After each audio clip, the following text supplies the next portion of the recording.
میرے چینل کے سامعین و ناظرین، السلام علیکم ورحمۃ اللہ وبرکاتہ۔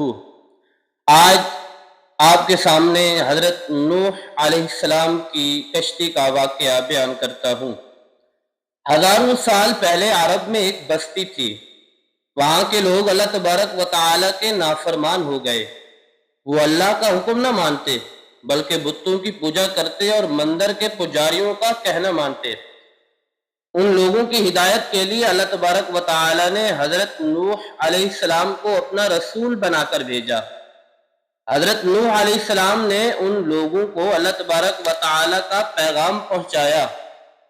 حضرت نوح علیہ السلام نے سمجھایا کہ اے لوگوں، بت پرستی چھوڑ دو، صرف ایک اللہ کا حکم مانو۔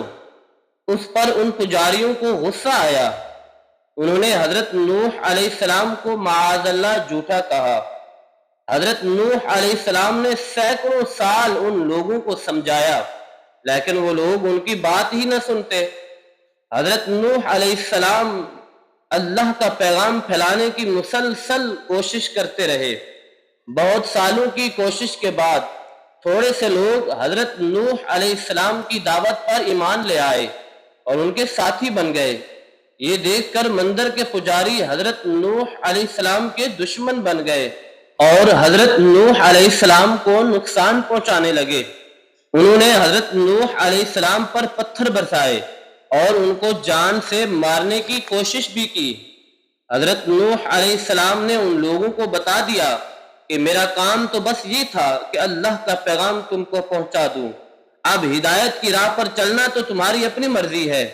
حضرت نوح علیہ السلام نے دعا کی کہ یا اللہ، اب یہ لوگ بہت سرکش ہو گئے، یہ تو ہماری جانوں کے بھی دشمن بن گئے ہیں۔ یا اللہ، تو ایمان والوں کو ان ظالموں کے شر سے بچا لے۔ اللہ تبارک و تعالی نے حضرت نوح علیہ السلام پر وحی نازل فرمائی اور ان کو کشتی بنانے کا حکم دیا۔ حضرت نوح علیہ السلام نے جنگل کے درختوں کی مدد سے ایک بڑی کشتی بنانا شروع کر دی۔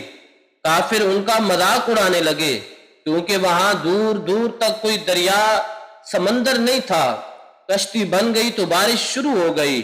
اللہ کے حکم سے ایمان والے ساتھی بھی سوار ہو گئے اور ہر جانور کا ایک ایک جوڑا بھی کشتی پر سوار ہو گیا۔ بارش اتنی تیز تھی کہ آسمان کے ساتھ ساتھ زمین سے بھی پانی ابل رہا تھا۔ تیز ہوا چل رہی تھی۔ سیلاب کی خوفناک لہریں اتنی اونچی ہو گئی کہ ان میں تمام نافرمان اور سرکش لوگ ڈوب گئے۔ کشتی پانی پر تیرتی رہی اور بالآخر جودی نامی پہاڑ کے قریب جا کر رک گئی۔ تمام لوگ اور جانور خشکی پر اترے۔ یوں یہ دنیا دوبارہ بسی۔